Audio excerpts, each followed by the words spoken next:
Guys, well, thank you all for coming. My name is Keith Alliel, and I'm the Executive Director at Crown Pointe. This is my 12th year at Crown Pointe, and I don't know everything about the school, but the school originally started in 1997 over 72nd and Irving. So moved to this site, 2010 there, she's going to correct me if I'm wrong, and have been full enrollment in this site for the last 11 years. And so this meeting is just about 4-acre parcel on the south end of Parcel C across the street from 86. That's all this meeting's about. It's not about any of the other parts of the development. We have hosted lots of meetings in here. Basically, the thing is, anybody who asks, then we can make accommodations, just like, I don't know, soccer practice or basketball and volleyball. We've always welcomed those folks who Prospector Point, homeowners association, everybody is always welcome, but we can accommodate. We've always tried to have that mindset. So the way this is going to work, we're going to have EV Studio talk first. They're the architects and civil engineers that we brought into this project. Then I'm going to speak a little about the background of the school and a little bit of why this project is necessary for the school and the demand and what exactly we're talking about. And then I'm going to hand it to Jeff Scott from EV, who's going to talk, and hand it to Jacob Kazka from the City of Westminster. So basically, I can field the CPA questions. These guys will field like the nuts and bolts, like the design element questions. And then Jacob can handle all the city stuff because that's all new territory for me. I'm learning as we go. So I'm going to introduce Brian Welsh, who is with EV Studio, and Brian's taking the lead on this. This is our civil engineer. So I'm going to get you started, and then hopefully you'll hand it back to me, and we'll go from there. So thanks guys for coming. Appreciate it. We got cookies back here. They're not Walmart cookies, they're Costco cookies, so please take them. Eat them, guys. Appreciate it. All right. Thank you. Thanks, Brian. Spare no expense for Costco. Oh, if you're saving, I tell my mom about it.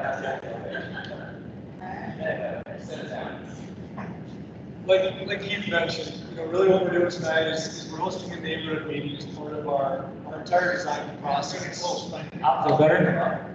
Perfect. And so really, as part of the process is a design meeting, a neighborhood meeting. It's one thing, obviously, that the city encourages, and something that's important as far as the process. What we've really done at this point is really been driven by the Crown Pointe leadership team. Really, it's over about the last year and a half. Really all based on their drive for being part of the community and really thinking that this is a really important piece of the community, and they believe strongly in it. And so we've been really happy and proud to be part of a team that feels like this is such an important project to them. So it's been pretty easy to work with them just because of the passion and drive behind it. Our group, we're EV Studio. We're comprised of engineers and architects, and just help them with the design process from roads to streets, to landscaping, to plantings, to the building size and shape, building heights and lighting. And so Jeff and I are here to talk through some of those components. Like I mentioned, I think we've been, we started talking about this in February of 2022. And so I think part of that is just showing you the amount of time and effort that's been put in to date. It's not just kind of a quick sketch and it's like, oh, we think this will work. But there's been a lot of communication about everything from the program in the school up to how everything fits around it, and talking through the traffic and the flow, and those things are important pieces to all of us. So that's that. We're obviously proud to be part of the team, and we ourselves, we have kids. I have kids specifically in pre-K, so this project is a pre-K through 2 school. It's not a second one of these, but it's really focused on the pre-K through 2 part. We'll talk a little bit more about students, and really this school will take from 3+, third grade. I think we've all heard about the need for pre-K, we've all heard about the need for early education, and just the lack of teachers and the lack of support. They've been trying to work with the state with the program about offering pre-K and not having enough teachers. and just an overwhelming amount of people looking for that and needing that. And I think what you find is you find a school that's been able to keep their staff and provide those services, and I think it's important that, you know, they have a facility that they can do that. So it's, like I said, in the end, it's really something for the neighborhood that they feel they can offer. Overall, when it comes to the you know, why we're here tonight, it's to talk about this part of the process. And I think one thing we did want to reiterate is several months ago, Crown Pointe split off from the Uplands development. I'm sure several of you have heard about the development. This is not part of their ODP development process. We are a separate so you know, obviously questions about not a connected piece. And I think part of that is because really, you know, the group knows how important it is, and that is part of the community, and really wanting to say, hey, you know, we're in education. You know, that's where we are. We're not part of the development. We're here to provide, you know, education and learning facility. So really, this is a separate piece. Beyond that, it's not about this school. It's about the new school, and it's about that facility. So I think, you know, obviously there's always some comparisons about how things operate here. Really, our main focus tonight is to talk about the site across the street. And so, like I said, with that, you know, we'll talk about kind of our next steps. We'll work through a handful of slides. But Crown Point is a charter school?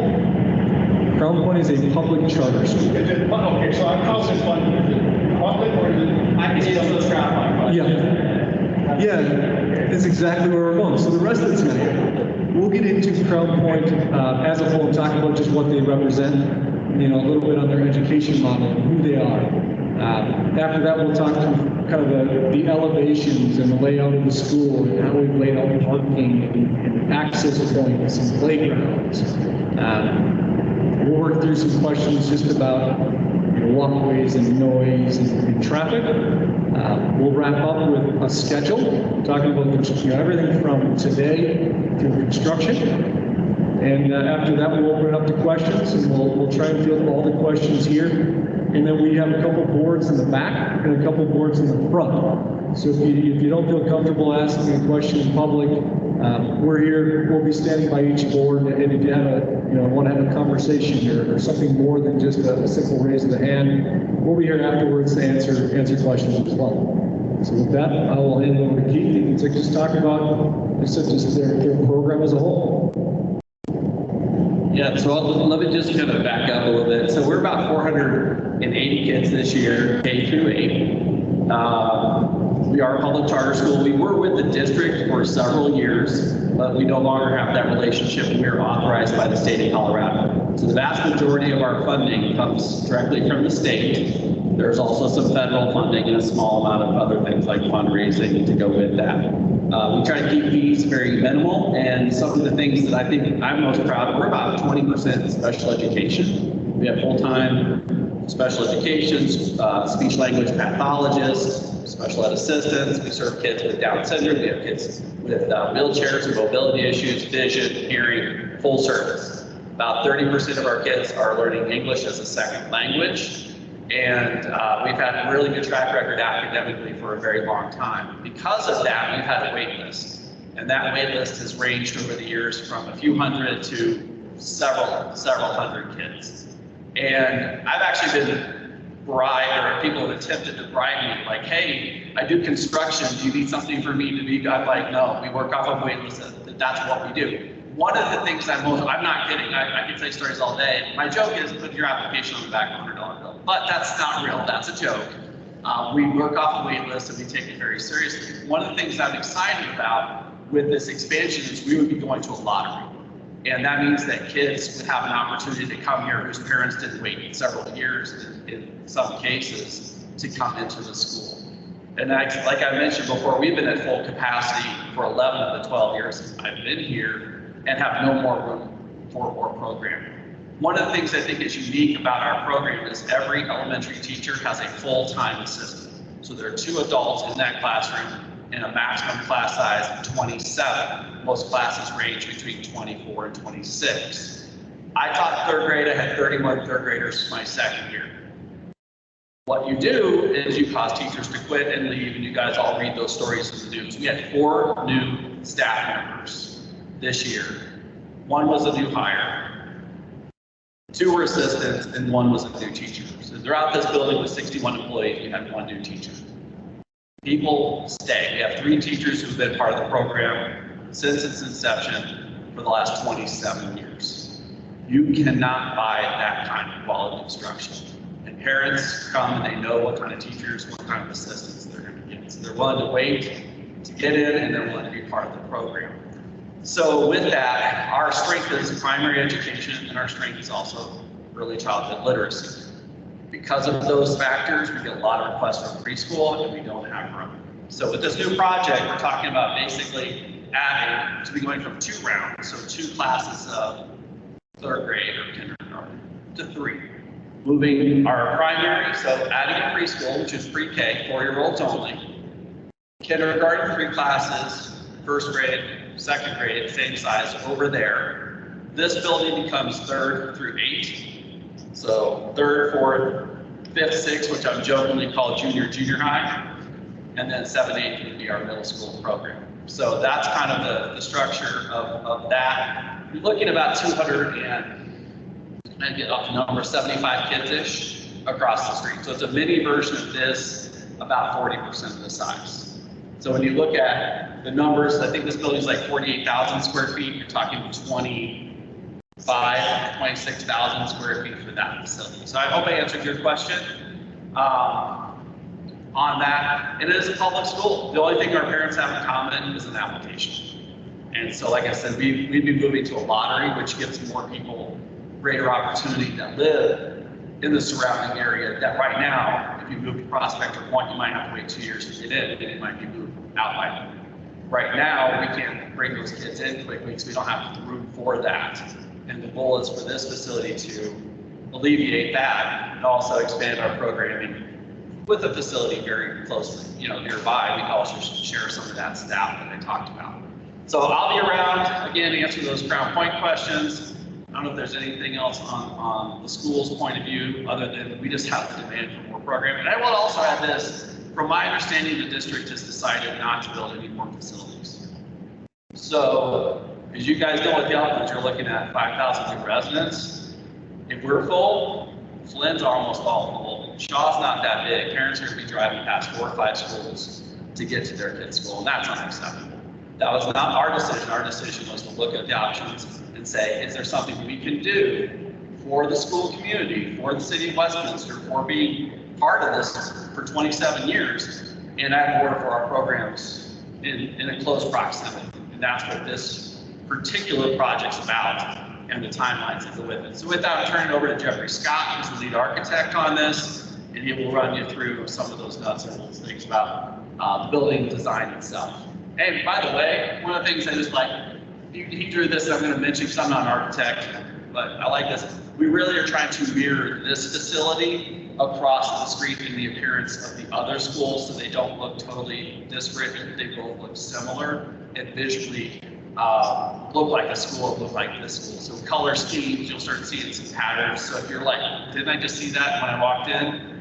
That's intentional to what we're trying to do with the design elements. Okay. So Jeff, I'm going to hand it off to you. Thanks for talking to you. That's what I wanted to hear. Thank you. Thank you, Keith. Again, I'm shorter than Keith. I'll be here all night. My name is Jeffrey Scott. I'm the movie studio architect on the project. Just to mimic exactly what Keith said, the new school is supposed to be an extension of the existing school. It's supposed to have a lot of the same tones and feels of it physically, and also to allow the staff to be able to transition from a very comfortable transition from that pre-K through to over here. So it doesn't feel like a complete different world when they go from one to the other. So I won't speak too much about the actual architecture itself, just that we tried to incorporate some playful notes. The trees and cougar decal on the building is supposed to make it feel a little bit more playful because you're dealing with a younger user audience. So that's really the main thing that we were trying to achieve with the architecture was to match what's there and also be slightly different just to accommodate the younger user. I'm going to bring Brian up here. I'll talk again during the elevation, but here's the site plan that she knows everything about. Yeah, I think some of the big things that people ask about are just the traffic flow and the parking are always a main concern. By having a younger pre-K through 2 school, one thing we are looking and expecting is more people parking than doing drop off, just because they're walking their kid up to the door. So one of the things we were focusing on is splitting up the parking along the top of the screen from the circulation and drop off that goes to your bottom right corner. And one of the things you'll note is the new street or access that runs along the top of the screen. That will be a new road that's a right in or right out only from Federal. And one of the hopes is that provides more circulation and it gives people an access point where they can come in, drop off, and leave without having to cross some of these other streets, traffic routes. You also notice that it's really intended to be a lot of right turns with little conflict, which is important to move people through the site. Anytime you're crossing left, turning across traffic is one thing we just try and avoid with different cars and students and people that are moving. So a couple of really important things of how we lay the site out. It's just to make sure there's as little conflict and it really presents kind of a good way where there's no kids crossing the traffic lane. Everyone's getting out on the right side and exiting. So there's a lot of little things like that we've worked through and really made sure that the building fit the site and that it's really set up for success and to get cars in and out safely. And although it's almost half the size and half the students, we'll see that there's considerably a higher ratio of parking and drop-off, just because we know that that's just a concern of ours is to be really sensitive of the area and make sure we can get people in and out, especially little kids. And to add to that, as you can see, the parkings are separated because the pre-K students are not going to be dropped off at a drop-off lane. They're going to be handheld and brought to class to sign in. And that's kind of a typical situation. As far as the elevations go, we want to use quality materials that are going to last a long time, that also feel a lot like the building that we're in right now. It consists mostly of brick, fiber cement, stucco, and metal paneling. A lot of that is incorporated in this project here.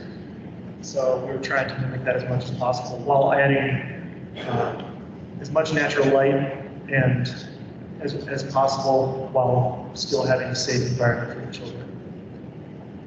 That's really all about the elevations. The scaling is a little bit smaller than this building. There's no enormous volume like the gymnasium here, but the scale is very similar to the opposite side of the school where it's the classrooms. And here's a zoom in on what you'll see for materiality of the building. Again, this building is serving the community, and the new building would hopefully serve the community for a long, long time and be constructed responsibly so it will last for a very long time as well.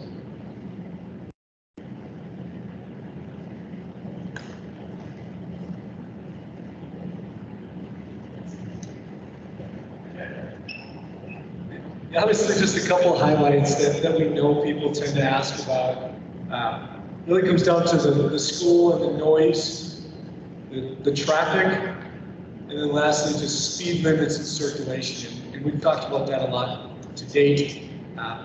One thing that's not a major issue. Is one thing people ask about is the playgrounds, where the playground's located, where the kids at, and you can see that in the image here. The playground is on the west side, so it's in between Federal and the school. There's also some stormwater in between the playground and Federal, so we are pushing a playground adjacent to Federal.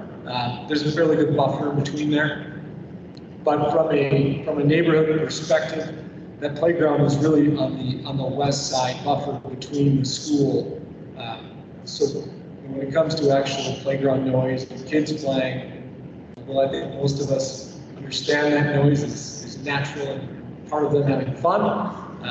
With it on the other side of the school, it's something you probably won't see a lot of or hear a lot of as far as the neighborhoods. As most of you know, like we talked about on the traffic side, we are adding a second access point on the north side to really help eliminate kind of the cross traffic with the current school.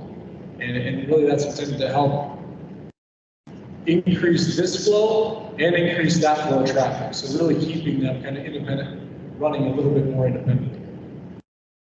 And lastly, obviously with the school speed limits, it's already set up in this neighborhood to be a school. One thing we like to address is, although we're talking about that site, it is the neighborhood with a school adjacent to it, which happens to be another Crown Point building. So not a real concern as far as speed limits. It's residential, it's fairly low, and really it's built for this use.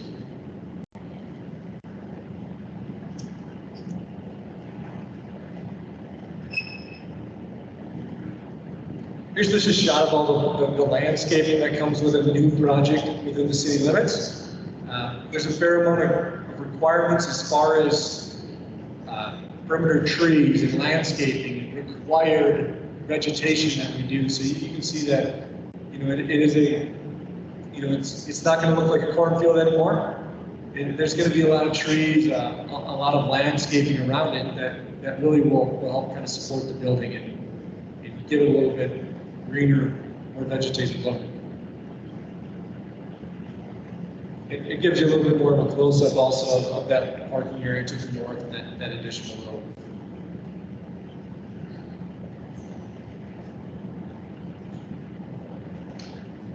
I think we have just 2 more slides here just to hit on the construction and what it's going to look like once we move forward. The site is pretty well contained, and especially with that access being built off that north side, there won't be a lot of construction activity using the interior roads around here. They do have direct access up in Federal, so not having that, you know, the stacking and loading of constant construction vehicles on the local roads is something that we're obviously sensitive to as well. So having that second access point to the north will really give them direct access onto the site. Obviously, there is an additional site that can support some of the extra materials and stacking here when school's not in use, and so they have a place for overflow. But really, the intent is to keep them isolated on that lot with that direct access on the Federal.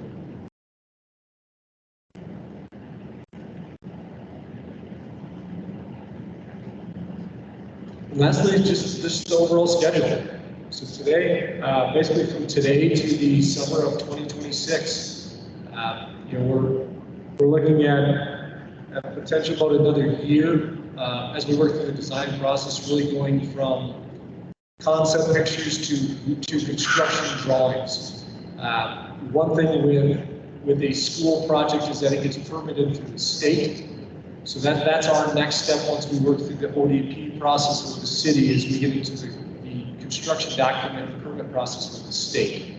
So it's a fairly lengthy process to get into construction, but I think it will feel fast for a lot of us, I'm sure. And we'll obviously keep everyone up to speed, especially, you know, with the school as far as progress. If anything changes, there'll be emails that just give updates occasionally as far as has anything changed from our base schedule. But this just kind of lays out our plan from now until early July of 2026.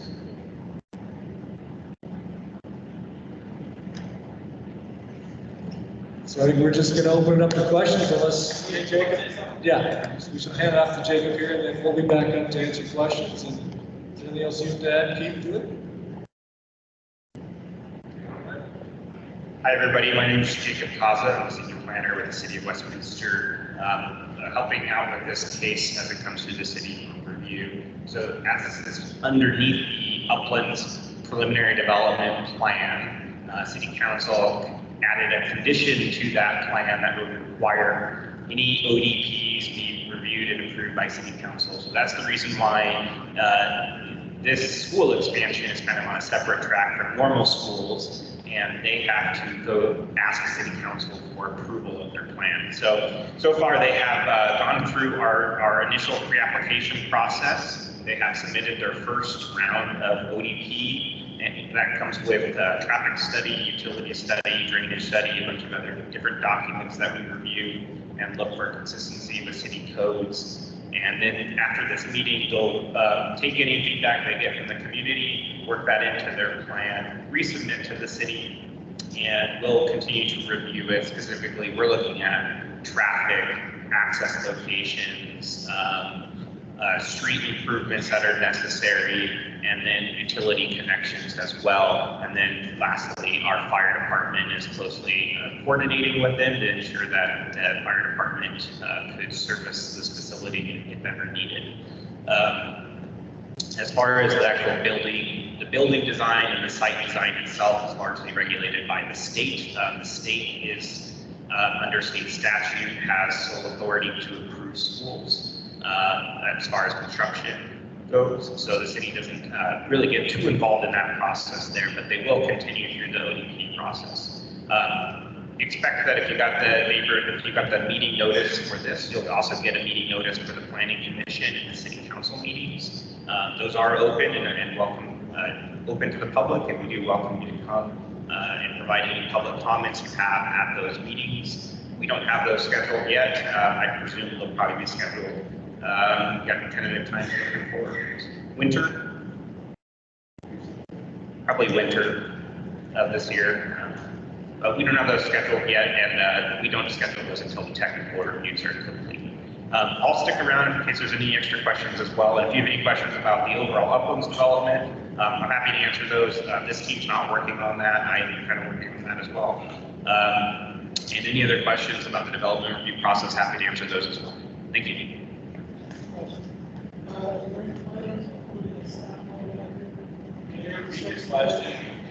Yeah, so his question was, are there any plans on putting a stoplight out at 86th Avenue? So with the overall Uplands development, they are currently working on a set of construction plans, and they're sending that through CDOT, because CDOT controls Federal Boulevard, and they're specifically asking them to install a stoplight at 86. CDOT's leaning towards approval on that, but that approval hasn't been granted yet. Another thing that the overall Uplands development will do is they're going to push Clay and Decatur through to 88th, and then 88th will extend further to the east. So that stoplight will also now have access to this neighborhood.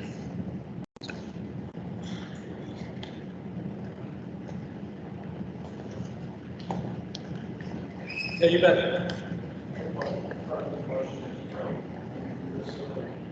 I think staff parking spots, like if you use the parking spots, having ADA accessible spots, we're just having that, when construction starts, where will the parking be for the construction crews? How will that affect?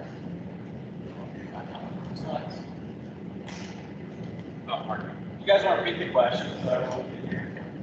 Yeah, so we just asked a little bit more detail about parking, specifically about staff parking, visitor parking, and construction parking. Right there, yep. So 88 is fairly cut and dry. Falls under their ADA requirements for parking stalls for total parking available. And so I think one of the things we'll look at is what our final stall count is. I believe right now we're supporting 3, but I'll have to look if we trigger 3 or 4 when we get our final parking layout done. It's one thing that the state is very concerned with, obviously, is our ADA circulation, our sidewalks, and our parking. So part of it too is making sure that your ADA parking supports the location of each parking lot, and it's not just over in the corner of the parking lot. But yeah, absolutely. As far as the total parking stalls, I believe we have 82.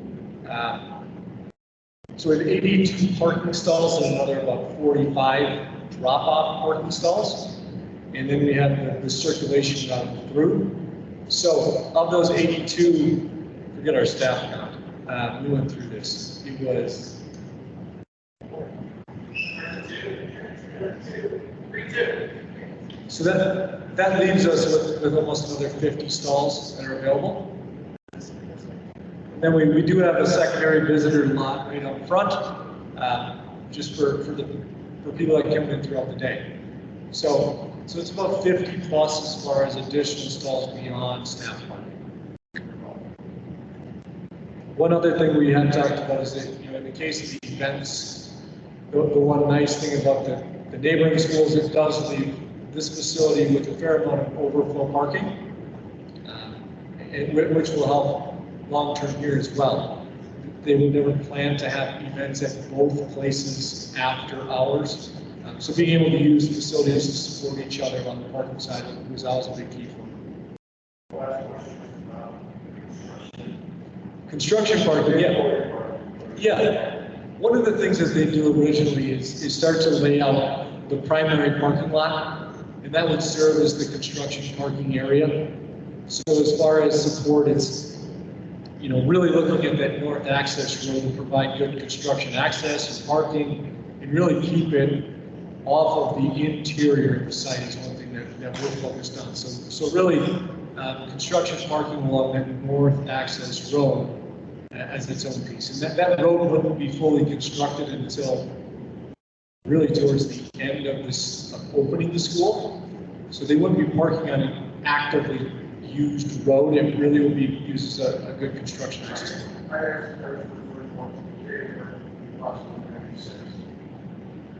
Yeah, that's where the goal, and obviously our whole point on the construction side, part of that will be getting the contractor on board. But really the objective is to use that north parking road and parking lot and road access for construction, to keep them off. I mean, part of it is running a school and not interfering with construction traffic as well. So really keeping it that separate.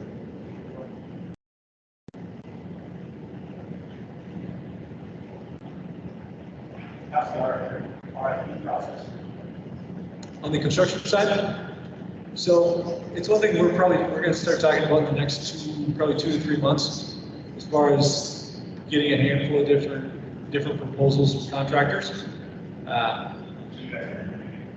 We'll be working with the Crown Point leadership group. Yep, just as a whole, we're here with you.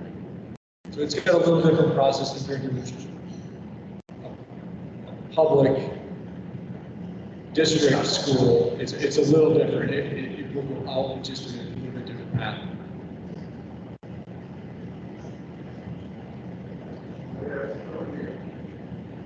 What is going to be long-term impact for outcome once this development in the north of the school happens? We have that project. Number of units that would be Alabama, 97, 96.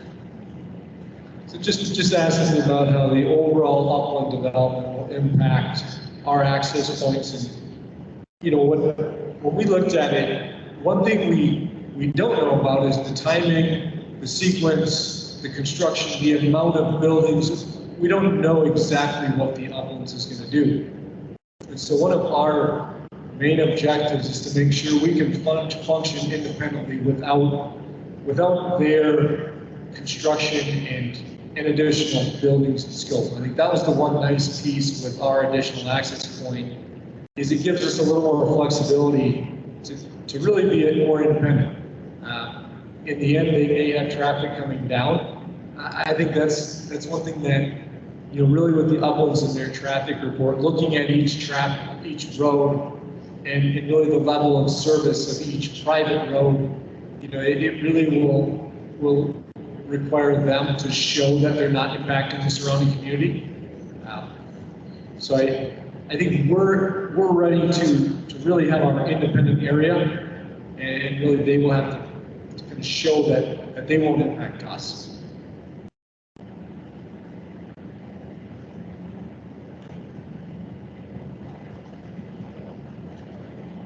this project, there's just The question was just about the purchase of the property and what Keith handled that one. Anyway, just a little bit of history on that. So we started reaching out 10 years ago to Pillar Fire, who did not want to sell property in pieces. So this property is being purchased from Uplands. We're under contract with the closing of mid-October right now to complete that purchase. So they're reselling it essentially from that original 232 acres that they purchased back in February. So yes, the short answer.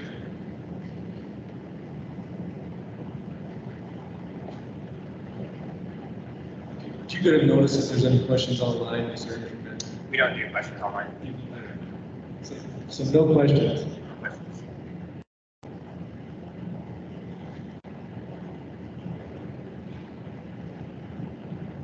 Got a lot of cookies, guys.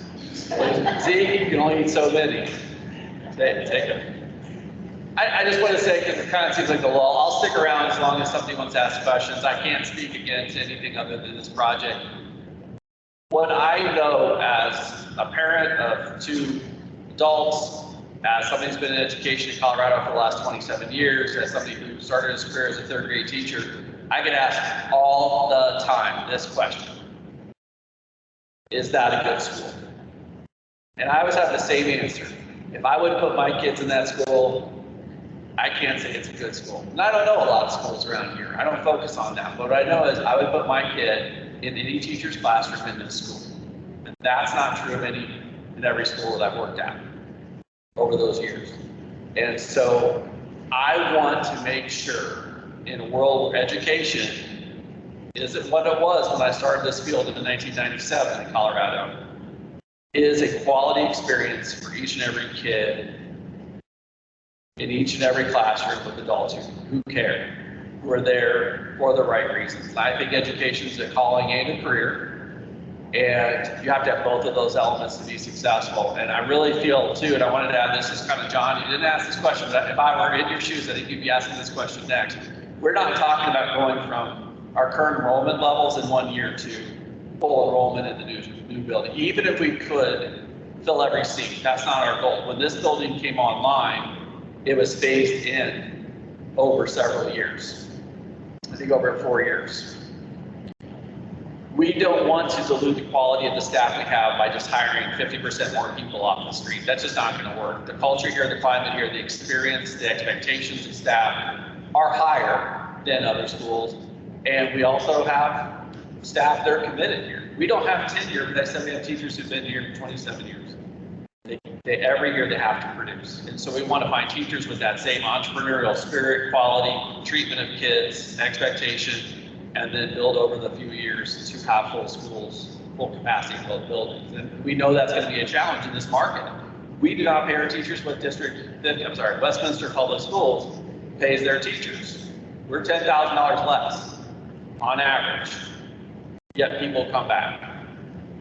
So finding those kind of people in this day and age is tricky. I know that, and that's going to take us several years to find enough people to fill those roles. At the same time, they are out there, and I'm going to tell you, the last 8, 10 teachers we hired are from other schools who want to teach and be allowed to teach in this day and age, and to do teaching in a way that's sustainable.